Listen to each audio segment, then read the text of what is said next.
जय श्री राधे कृष्णा। श्री ओम नमो भगवते वासुदेवाय नमः। श्री ओम नमो भगवते वासुदेवाय नमः। आज मैं आपको श्री कार्तिक मास महात्म्य का 33वां अध्याय सुनाने जा रही हूँ। सूत जी ने कहा, इतनी कथा सत्यभामा को सुनाकर भगवान श्री कृष्णचंद्र जी महाराज संध्या करने के लिए महल के भीतर चले गए। यह कार्तिक मास का व्रत भगवान विष्णु को अत्यंत प्रिय है तथा भक्ति को प्रदान करने वाला है। रात्रि जागरण, प्रातः काल का स्नान, तुलसी वट सींचन, उद्यापन और दीपदान, यह 5 कर्म भगवान विष्णु को प्रसन्न करने वाले हैं, इसलिए इनका पालन अवश्य करना चाहिए। ऋषियों ने कहा, भगवान विष्णु का प्रिय, अधिक फल देने वाला, शरीर के रोम रोम को प्रसन्न रखने वाला इतिहास पूर्वक जो कार्तिक महात्म्य में आपने कहा है, मोक्ष की चाहना करने वालों या भाग के इच्छुक मनुष्यों को यह व्रत अवश्य करना चाहिए। किंतु हम एक बात आपसे पूछना चाहते हैं, वह यह है कि यदि कार्तिक मास का व्रत करने वाला किसी संकट में फंस जाए, या वह जंगल में हो अथवा वह किसी रोग से ग्रस्त हो जाए, तो फिर कार्तिक का व्रत किस प्रकार करें, क्योंकि यह विष्णु भगवान का अतिशय प्रिय तथा मुक्ति भक्ति प्रदान करने वाला व्रत किसी प्रकार भी नहीं छोड़ना चाहिए। श्री सूत जी ने उत्तर दिया, यदि कार्तिक व्रती किसी संकट में फंस जाए तो वीरता के साथ भगवान शंकर तथा भगवान विष्णु के मंदिर में जाकर जागरण अवश्य करे। यदि भगवान शंकर का मंदिर या भगवान विष्णु का मंदिर पास में न हो तो जिस किसी भी देवता का मंदिर पास में हो उसमें जाकर रात्रि जागरण करे। अगर घना जंगल हो तो फिर पीपल के वृक्ष के नीचे अथवा तुलसी के वन में जाकर जागरण करे। भगवान विष्णु की मूर्ति के सम्मुख बैठकर भगवान विष्णु का कीर्तन करें। ऐसा करने से 1000 गौओं के दान के बराबर फल मिलता है।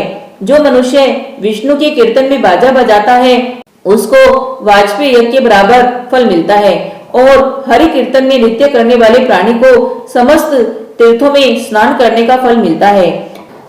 किसी संकट के समय या रोगी हो जाने पर और यदि जल न मिल सके तो केवल भगवान विष्णु के नाम मात्र के मार्जन ही कर लें। यदि उद्यापन न कर सके तो व्रत की पूर्ति के लिए केवल ब्राह्मणों को भोजन ही करवा देवे, क्योंकि ब्राह्मणों के प्रसन्न होने से भगवान विष्णु भी प्रसन्न होते हैं।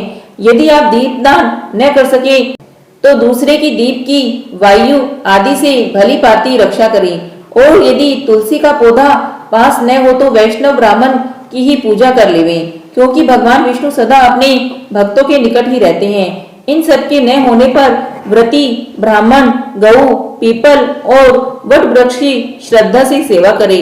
शौनक आदि ऋषियों ने कहा, आपने गो तथा ब्राह्मणों की सदृश पीपल और वट वृक्षों को बतलाया है, और सभी वृक्षों में पीपल का वृक्ष और वट वृक्ष श्रेष्ठ क्यों कहे गए हैं? सूत जी ने कहा, पीपल का वृक्ष साक्षात भगवान विष्णु है, वट वृक्ष साक्षात शंकर भगवान है, और पलाश का वृक्ष साक्षात ब्रह्मा है। इन वृक्षों की पूजा सेवा और दर्शन से सब पापों का नाश हो जाता है। ऋषियों ने कहा, प्रभु, अब लोगों को इसमें शंका है कि ब्रह्मा विष्णु और शंकर वृक्ष रूप में क्यों हुए, आप कृपा करके हमें बतलाइए। श्री सूत जी ने कहा, प्राचीन काल में भगवान शंकर और पार्वती जी विहार कर रहे थे।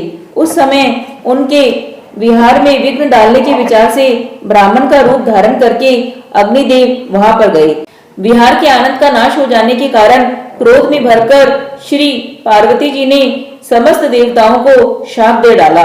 पार्वती जी ने कहा, हे देवताओं, विषय सुख को कीट पतंगे भी जानते हैं, उनमें आप लोगों ने देवता होकर विघ्न डाला है, इसलिए आप सब लोग वृक्ष हो जावें। सूत जी ने कहा, इस प्रकार क्रोधित पार्वती जी के शाप देने से सब देवता वृक्ष हो गए। इसी कारण भगवान विष्णु तथा भगवान शंकर दोनों पीपल और वट के वृक्ष हो गए। इसी कारण भगवान विष्णु का शनि देव के साथ भोग होने के कारण केवल शनिवार को ही पीपल को स्पर्श करना चाहिए और किसी दिन नहीं। श्री हरि विष्णु भगवान की जय। श्री हरि विष्णु भगवान की जय।